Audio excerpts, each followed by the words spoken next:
Assalamualaikum warahmatullahi wabarakatuh. Sebelumnya, perkenalkan nama saya Cynthia, program studi S1 Keperawatan dengan NIM KHGC 19042 dari kampus Tikes Karsausada Garut. Nah, jadi saya di sini mau menjelaskan mengenai obat antibiotik, yaitu obat meropenem, untuk memenuhi tugas mata kuliah farmakologi yang dipandu oleh Ibu Nurul MPharm APT. Langsung saja ke penjelasannya. Yang pertama yaitu definisi. Meropenem merupakan antibiotik atau antibakteri karbapenem golongan beta-laktam. Antibiotik ini merupakan antibiotik spektrum luas yang digunakan melawan infeksi bakteri berat seperti meningitis, sepsis, apendikitis, ataupun infeksi kulit yang luas. Yang selanjutnya yaitu mekanisme kerja atau cara kerja dari meropenem. Mekanisme kerja meropenem ini adalah dengan cara menghambat sintesis dari dinding sel bakteri, sehingga menghambat pertumbuhan bakteri dan menyebabkan kematian sel.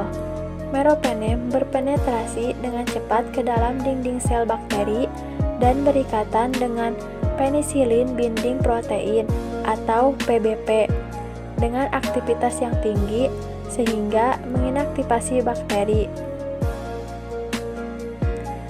Selanjutnya yaitu farmakokinetik. Nah, sebelumnya apa sih yang dimaksud dengan farmakokinetik? Jadi, farmakokinetik adalah cabang ilmu dari farmakologi yang mempelajari tentang perjalanan obat mulai sejak diminum hingga keluar melalui organ ekskresi. Farmakokinetik meropenem optimal bekerja sebagai antibiotik yang jalur pemberiannya melalui intravena dengan cara bolus ataupun infus. Beberapa studi mengenai meropenem telah membuktikan bahwa penetrasi meropenem ke jaringan dan cairan tubuh yang bersifat cepat dan jumlah yang besar. Meropenem juga memiliki paruh waktu sampai 1 jam pada pasien dengan fungsi ginjal yang normal. Meropenem didistribusikan secara luas dan akan dimetabolisme di dalam hati dengan hasil metabolit adalah ACA 213,689 yang dihasilkan dari hidrolisis ikatan beta-laktam.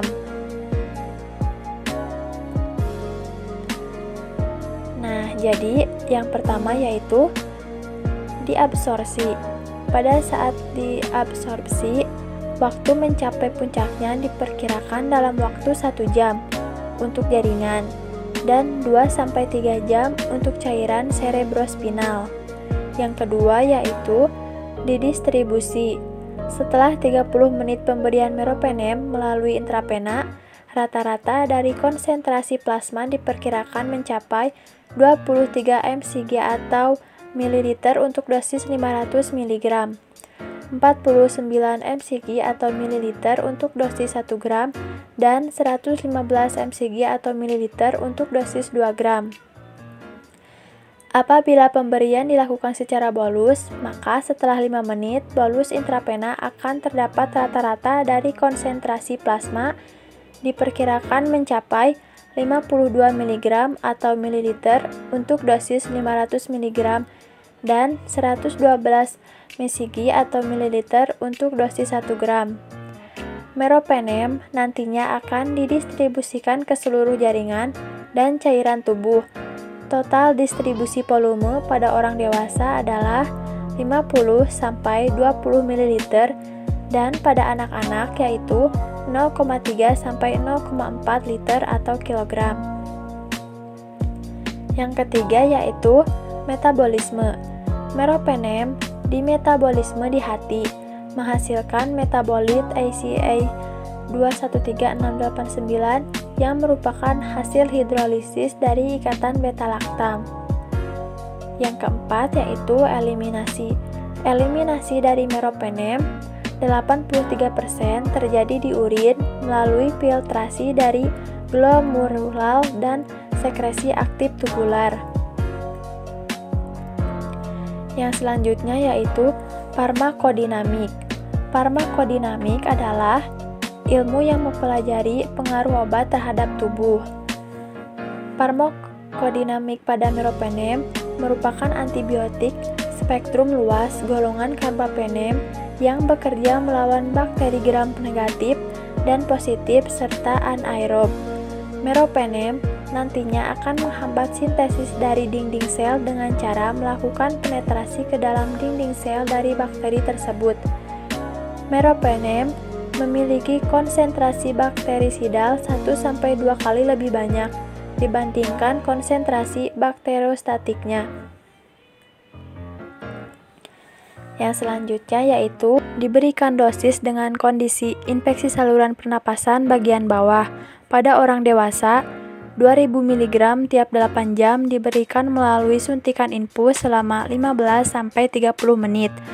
Pada anak usia lebih dari 3 bulan yaitu 40 mg atau kilogram berat badan tiap 8 jam melalui suntikan infus selama 15-30 menit.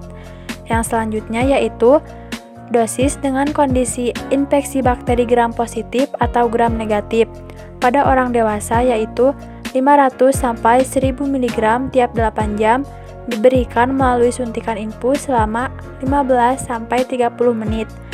Pada anak usia lebih dari 3 bulan yaitu 10-20 mg atau kilogram berat badan tiap 8 jam diberikan melalui suntikan infus selama 15-30 menit. Dosis dengan kondisi meningitis pada orang dewasa diberikan 2000 mg tiap 8 jam melalui suntikan infus selama 15-30 menit. Pada anak usia lebih dari 3 bulan yaitu 40 mg atau kilogram berat badan tiap 8 jam diberikan melalui suntikan infus selama 15-30 menit. Pada kondisi infeksi kulit yang berat yaitu pada orang dewasa 500 mg tiap 8 jam. Dosis maksimal yaitu 2000 mg. Pada anak usia lebih dari 3 bulan yaitu 10 mg per kilogram berat badan tiap 8 jam dengan dosis maksimal 500 mg. Nah, yang selanjutnya yaitu keindikasi. Indikasi meropenem umumnya diberikan untuk berbagai macam infeksi yang sudah terbukti atau dugaan kuat tentang bakteri penyebab infeksi tersebut, seperti pneumonia, apendikitis, infeksi kulit luas, meningitis, dan sepsis. Dosisnya pun bervariasi sesuai dengan derajat infeksi dan juga perlunya penyesuaian dosis bagi pasien dengan gangguan fungsi ginjal. Yang selanjutnya yaitu kontraindikasi. Nah, kontraindikasi dari pemberian meropenem adalah pada pasien dengan riwayat hipersensitivitas terhadap meropenem. Namun, hal ini sangat jarang terjadi dengan golongan antibiotik lainnya. Efek samping. Efek samping dari meropenem yang umum terjadi hanya 2% atau kurang, yaitu antara lain mual-mual, muntah, diare, konstipasi, ruam kulit, sakit kepala, dan anemia. Walaupun sangat jarang, efek samping sistemik seperti kejang, syok, neutropenia, maupun penurunan fungsi ginjal dan hati telah dilaporkan dalam beberapa kasus. Adanya teori close allergic meropenem dengan golongan obat beta-laktam lain dapat dikatakan belum ada bukti yang kuat tentang hal ini. Namun, beberapa studi membuktikan bahwa reaksi alergi yang ditimbulkan meropenem umumnya tidak membahayakan jiwa pasien. Yang selanjutnya yaitu resistensi. Resistensi bakteri pada meropenem dapat disebabkan oleh beberapa faktor seperti kurangnya permeabilitas dari membran luar bakteri gram negatif, berkurangnya afinitas, serta produksi dari beta-laktam. Selanjutnya yaitu penggunaan pada ibu hamil dan ibu menyusui. Penggunaan meropenem pada kehamilan memiliki kategori B yang dapat dikatakan cukup aman untuk diberikan kepada ibu hamil, walau belum terdapat studi yang adekuat untuk memastikan hal ini. Penggunaan meropenem pada ibu menyusui juga perlu diperhatikan karena meropenem tercapat dapat disekresikan melalui ASI.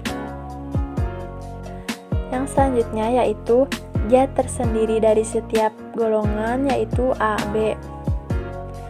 Sekian penjelasan dari saya mengenai meropenem. Semoga bermanfaat. Maaf apabila ada banyak kurang atau ada banyak mengenai salah kata yang saya ucapkan karena saya masih belajar. Semoga bermanfaat. Terima kasih. Wassalamualaikum warahmatullahi wabarakatuh.